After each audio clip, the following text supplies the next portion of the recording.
Ya, jadi kita tidak memberikan ikan, tapi kita memberikan kail. Kita tidak memberikan jawaban, tapi kita memberikan konsep agar anak itu kemandiriannya tumbuh. Kalau saya memandang pendidikan hari ini terkhusus untuk sekolah formal, ini sekolah formal itu ya dalam tanda kutip, mohon maaf ya kalau nanti ditonton, bukan salah sekolah juga dan bukan salah guru juga, itu terlalu terlalu rakus. Dia sedang melatih otaknya, ya, dia menyusun puzzle-puzzle yang tidak utuh supaya menjadi sesuatu yang utuh dan enak dilihat. Dia sedang proses itu. Kadang-kala ada orang tua yang nggak sabar ditolongin gitu. Padahal biarin aja. Biarin dia menyelesaikan problemnya. Itu sebuah proses pendidikan. Jadi harus kita perbaiki dari pondasinya. Bukan atapnya dulu, tapi pondasinya dulu yang harus kita perbaiki. Ketika pondasinya kuat, atapnya mau diganti atap model mana saja, itu nggak masalah. Rumahnya mau dibuat tingkat berapapun, itu nggak masalah ketika pondasinya kuat. Iseng Podcast dapat kalian dengarkan sambil makan, nyapu, nugas, kerja, teman tidur juga bisa, dan kegiatan lainnya. Jadi kami ucapkan selamat mendengarkan.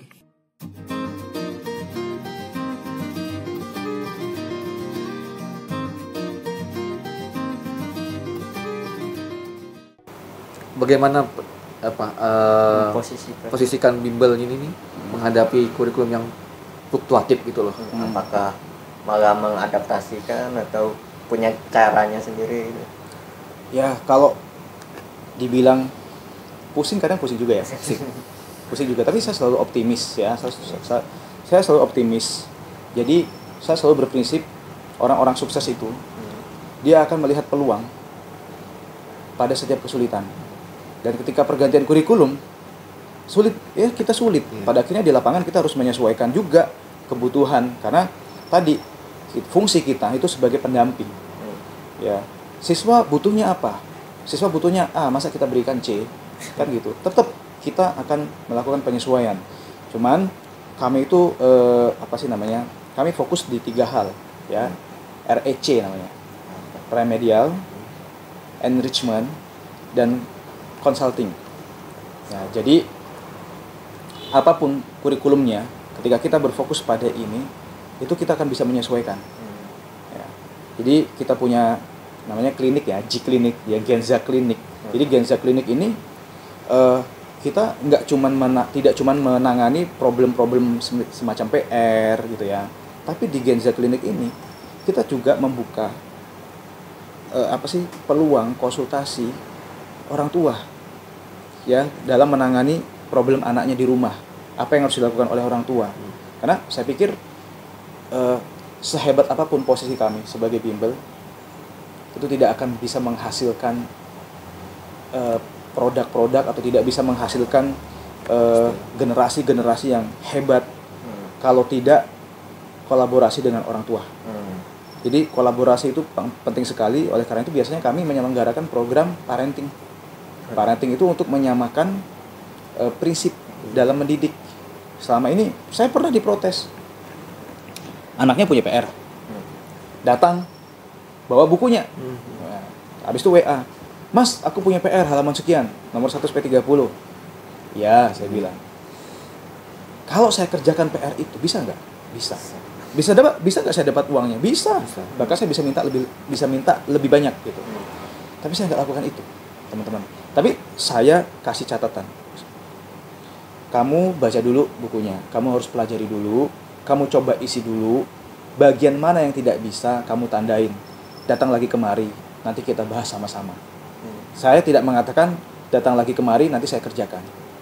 Tapi datang kemari kita bahas sama-sama. Nah, ini fungsi kami sebagai pendamping belajar ya. Walaupun kami ini intinya sebagai suplemen lah ya bagi orang tua untuk menambah prestasi anak yang tadinya PR-nya dapat 5, sekarang bisa dapat 10, tapi kami tetap menerapkan prinsip-prinsip yang benar gitu ya. Ya, jadi kita tidak memberikan ikan, tapi kita memberikan kail.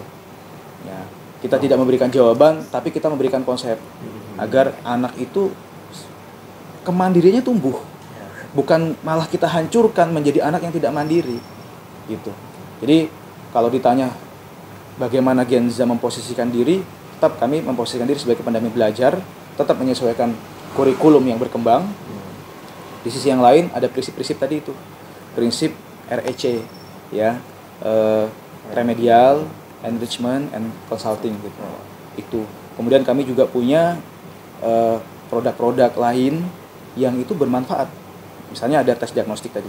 Tes diagnostik itu adalah tes diagnostik non kognitif kan, karena diagnostik ada dua. Pertama, tes diagnostik kognitif.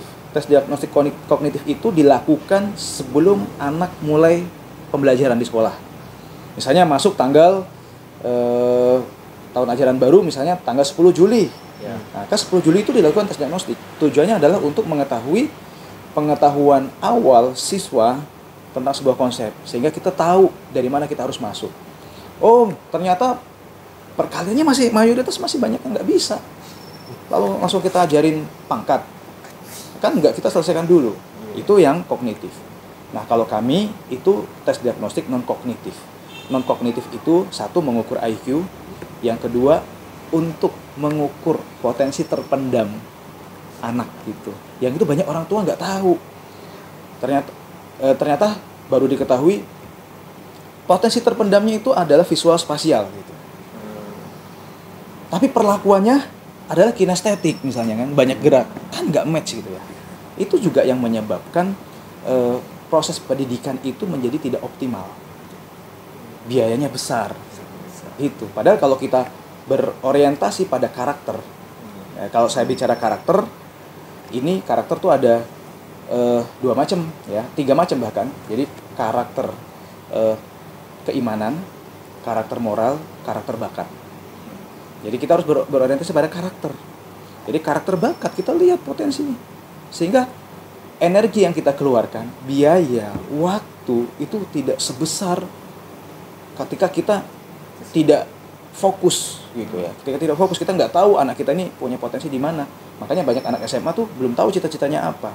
Akhirnya semuanya dicoba, orang tua ya semacam perjudian lah ya. Pokoknya yang kerjaannya itu banyak duitnya dokter, ya udah kamu ikut dokter aja. Udah les sana, udah bimbel sana, udah bahkan mungkin camp ya. Camping misalnya 1 bulan penuh, biayanya misalnya 49 juta, 60 juta. Tes nggak lolos. Ya iya, karena bukan potensinya. Gitu. Kan sayang gitu ya. Gitu. Betul. Berarti memang harus menyesuaikan. Ya. Ada lagi gini yang ini kan Bawang kan ini ya apa bukan sih, tapi kayak berkecimpung di bidang itu, tapi tidak langsung gitu. Lebih ke administrasinya. Tata usaha ya. Usaha. Itu sebetulnya bisa tuh kalau memang ada program kerjasama gitu ya dari sekolah. Tapi biasanya kalau tes diagnostik kami itu anak kelas 4 yang baru kita lakukan tes diagnostik. Kenapa? Karena begini teman-teman, kalau kita bicara tentang bakat, tentang potensi dalam diri, itu seperti kita menanam tomat cabai ya. Kalau bibit tomat sama bibit cabai dicampur, bisa nggak bedakan mana bibit tomat sama bibit cabai?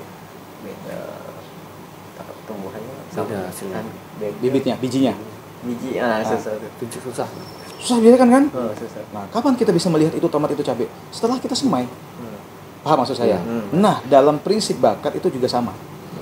Jadi, kelas 1 TK itu berikan perlakuan yang beragam dulu supaya potensi yang ada dalam dirinya itu tumbuh. Nah, pada dasarnya bisa diamati, tapi kadang kita butuh alat ukur, kita butuh instrumen untuk mengukur. Nah, baru kita ukur. Setelah dia diberikan kegiatan yang beragam, kira-kira di kelas 4 itu baru kita ukur. Oh, ternyata anak si A ini tipe belajarnya adalah auditori. Ya, duduknya harus di belakang. Oh, ternyata anak si C ini itu visual. Duduknya harus di depan supaya tidak terhalang. Kan gitu. Itu penting dalam kita menjalankan proses pendidikan. Gitu. Oh, ternyata si ini nih kinestetiknya tinggi banget ya gitu. Pantasan dia mau olahraga apa saja bisa, voli bisa, misalnya badminton bisa gitu. Nah, anak semacam ini harusnya diarahkan pada bidang-bidang yang memang dia bukan minat ya, bukan cuma sekedar minat, tapi dia punya potensi di dalamnya. Karena kadang minat tapi nggak punya potensi, ada kan? Ada. Makanya selalu diselaraskan tuh minat dan bakat kan gitu. bakat kecil. Dari SD kelas 4 ya. Kalau ya kan kadang kita kalau yang SD ini kan bingung indikatornya. Terutama kalau lagi masa-masa ini ya, pembelajaran lah, kasih nilai sekian gitu kan nggak tahu. Kadang guru-guru juga bingung mau ini minatnya gimana sih. Kadang gurunya juga bingung mau ngajarnya apa karena tadi terlalu dibebasin. Iya betul. Gini, Terlalu. kalau saya memandang pendidikan hari ini terkhusus untuk sekolah formal, ini sekolah formal itu ya dalam tanda kutip, mohon maaf ya kalau nanti ditonton, bukan salah sekolah juga dan bukan salah guru juga, itu terlalu terlalu rakus dalam arti semuanya mau dilakukan oleh sekolah. Pembinaan karakternya mau dilakukan oleh sekolah, pengetahuannya mau dilakukan oleh sekolah, bakatnya juga mau dilakukan oleh sekolah. Tapi sekolah pada prakteknya tidak bisa melakukan itu. Misalnya sekolah yang terlalu lama, masuk jam 7 pulang setengah 3 SD, ya kan? Semuanya diambil alih oleh sekolah, tidak memberikan sedikit pun ruang untuk pendidikan non formal dalam mengembangkan potensi diri. Padahal boleh jadi seseorang tuh jago bahasa Inggris, kenapa? Dia ikut kursus bahasa Inggris di luar, maka dia jago bahasa Inggris. Berarti kan fungsi sekolah untuk menumbuhkan skill itu tidak terjadi di situ. Pengetahuan misalnya kita uji, ternyata misalnya nama-nama benua aja nggak bisa misalnya. Berarti kan sekolah telah gagal. Nah kalau saya boleh mengutip statementnya Dr. Tirta. Oke. Ya karena saya senang juga ya nonton ya. Walaupun saya juga berkecimpung di dunia pendidikan, tapi asik juga ya. Dr. Tirta bilang, sekolah itu tuh harusnya bukan lembaga yang membuat anak menjadi pinter. Tapi sekolah itu adalah lembaga yang membuat anak itu menjadi menunduk. Ngerti nggak maksudnya? Menanamkan adab, perilaku yang baik, karakter yang baik, pertemanan yang sehat, ya, menghormati guru, ya kan, berkompetisi dengan baik, sportivitas itu dibangun di sekolah. Sementara pengetahuan tuh kita bisa cari di mana saja, kita bisa baca gitu ya. Walaupun kalau sekolah juga memberikan ruang untuk itu, nggak masalah. Tapi kalau itu akan diambil semua oleh sekolah, tapi di lapangan sekolah tidak bisa, nah ini problem. Kemudian saya mengutip statementnya Profesor Yohanes Surya. Kalau tadi ngomong anak-anak SMA itu perkalian tidak bisa, gitu kan? Profesor Yohanes Surya mengatakan matematika SD itu bisa diajarkan dalam waktu 6 bulan. 6 bulan, yes, 6 bulan. Kalau diajarkan dengan metode yang tepat. Terus Kak Seto pernah saya tanya, tahu Kak Seto? Saya pertama ketemu Kak Seto tahun 2008 di Surabaya. Ketika itu saya ikut pelatihan kan. Lalu kemarin saya ikut kelas online-nya Kak Seto. Saya bilang, Kak Seto, saya pernah ikut kelas Kak Seto. Kemudian saya tanya, Kak Seto, itu berapa sih waktu yang optimum anak tuh di sekolah, gitu, belajar di sekolah? Jawaban Kak Seto apa? Ya setiap anak beda-beda. Ada anak yang mampu belajar sampai 4 jam. Ada anak yang mampu belajar sampai 5 jam. Ya. Tapi pada intinya disesuaikan kembali dengan karakteristik anaknya. Justru kalau kita memberikan waktu, bukan memberikan waktu ya, memaksa anak belajar dengan cukup lama, melampaui kemampuannya, itu termasuk kekerasan terhadap anak. Terus Kak Seto tuh punya sekolah. Sekolahnya Kak Seto tuh sehari 3 jam.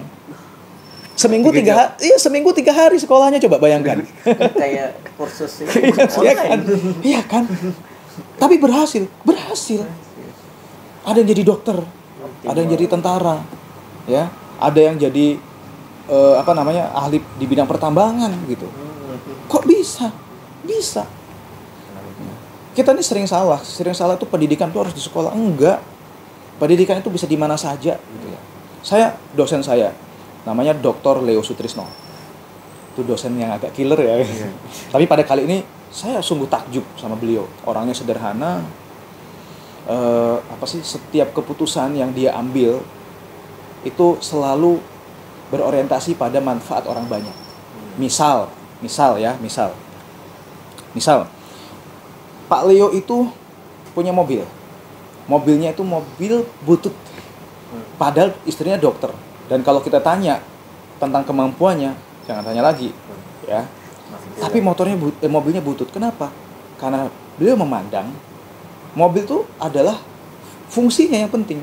Fungsinya adalah supaya tidak kena hujan, ya kan? Nah, bisa untuk ngangkut barang, udah fungsi, bukan prestis. Fungsi. Suatu ketika ngisi di SPBU, kata petugas SPBU, Pak, yang ini bensin. Pak, yang ini adalah Pertamax. Bensin sebelah sana. Iya. Diulang lagi sama petugasnya. Pak, ini bensin, ini Pertamax. Kalau mau isi bensin sebelah sana. Iya, dikira saya tidak bisa baca. Saya bisa baca. Kenapa beliau itu dengan mobil butut ya, tetap ngisinya Pertamax? Ya, karena apa? Pertamax pembakarannya lebih sempurna. Keputusan, tindakan yang dilakukan itu berorientasi kepada orang banyak, artinya pada lingkungan. Beliau tidak mau merusak lingkungan. Itu yang diambil. Nah, suatu ketika Pak Leo pernah berbicara kepada kami di kelas, intinya gini, Pak Leo tidak akan mempermasalahkan ketika kita tidak ikut kuliah beliau, mata kuliah beliau nggak masuk, nggak apa-apa, presensi itu nggak dipakai. Karena beliau berprinsip ketika Anda tidak datang di mata kuliah saya, maka saya berprinsip ada sesuatu yang lebih penting di luar sana yang Anda kerjakan, dan itu akan menambah pengetahuan Anda. Yang penting nanti ketika diuji Anda bisa, udah selesai. Belajar itu tidak soal di kelas, tapi Anda bisa belajar terhadap lingkungan. Bahkan ketika Anda ingin ikut seminar, ya, Anda beritahu saya akan izinkan Anda untuk ikut. Itu mindset itu perlu kita ubah, teman-teman. Nah gitu, jadi dengan sekolah hanya 3 hari dan 3 jam dalam sehari, bisa. Gitu. Optimasinya bagus. 3 jam. Ya kan? Dioptimalkan sesuai. Jadi nggak ngabisin waktu. Iya, anak tidak kelelahan.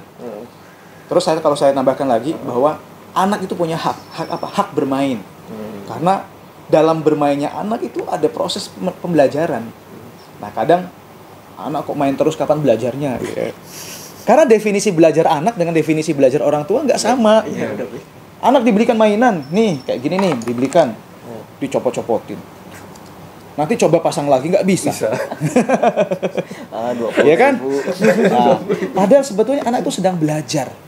Dia sedang melatih otaknya, ya, dia menyusun puzzle-puzzle yang tidak utuh supaya menjadi sesuatu yang utuh dan enak dilihat.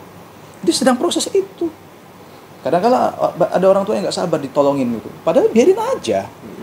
Biarin dia menyelesaikan problemnya. Itu sebuah proses pendidikan. Nah gitu. Betul. Udah. Oke? Habisin aja. Habisin. Udah panjang juga ini. Udah 1 jaman. 1 jam. 1 jam lebih nih. Tapi kalau kita lihat lagi, ini konklusi ya Mas, mau penutupan, harapannya Mas 2045 nih gimana nih? Ya kalau harapannya, kalau kita harapan tentu ada harapan yang tidak baik, harapan baik ya. Ya harapan saya tahun 2045 memang benar-benar kita menghasilkan generasi emas, generasi yang kuat. Ya, baik itu keimanannya kuat secara moral, kemudian bertumpu pada potensi yang ada dalam dirinya. Dan tentu kalau kita bicara harapan, saya berharap ada sekolah orang tua di Kementerian Agama itu harus ada pendidikan atau divisi yang itu tadi pendidikan untuk calon orang tua kira-kira 1 bulan, dan itu wajib. Kalau itu tidak terpenuhi, nggak boleh nikah, gitu. Kira-kira seperti itu. Dan ini sebagai bentuk awal kita untuk memperbaiki.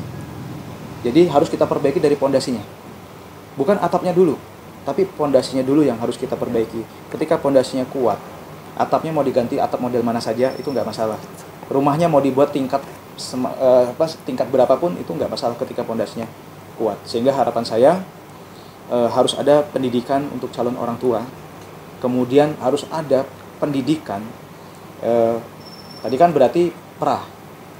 Nah, kemudian pasca, saya punya anak pertama itu harus ada proses pendidikan, sehingga anak-anak kita itu sejak awal itu tangki cintanya terisi dengan baik, ya, psikologinya itu bagus, mentalnya itu bagus, kemudian karakternya itu tumbuh dengan baik. Nah, kemudian untuk kurikulum, ya tolonglah jangan ada unsur-unsur politis. Ini soal pendidikan, bukan soal jabatan. Ya, mungkin itu harapan saya untuk 2045 yang lebih baik. Yo, Apa? generasi Mas.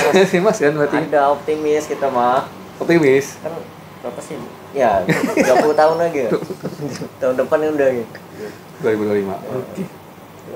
Baik. Sudah 1 jam ya? Udah 1 jam. 1 jam. Oh iya, 1 jam betul. Terima kasih buat teman-teman yang udah stay tune sampai menit ini. Semoga episode kali ini kita mendapatkan manfaat ya. Daging semua nih Pak. Wes, ini. Ya. Jangan dianggap remeh nih episode kali ini. Ya. Nanti potong-potong nggak ya? Banyak kulit. Ada, banyak nih. Biar agak banyak sebenarnya. Mengikutin ini era sekarang susah orang dikasih video panjang tuh. Iya, betul. Lah, Iya, langsung. kena distraksi.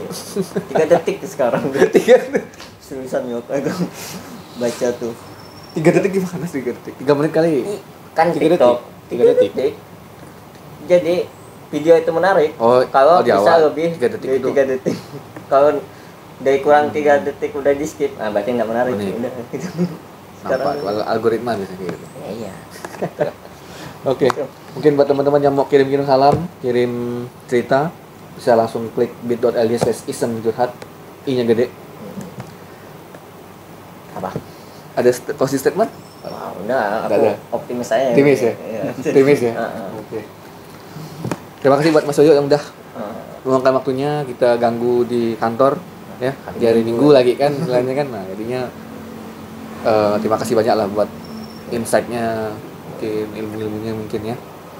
Oke. Sekian dari kami. Nantikan di episode-episode selanjutnya. Wassalamualaikum warahmatullahi wabarakatuh. Waalaikumsalam warahmatullahi Optimis, Pak? wabarakatuh. Optimis. Optimis. Indonesia emas. Tidak cemas.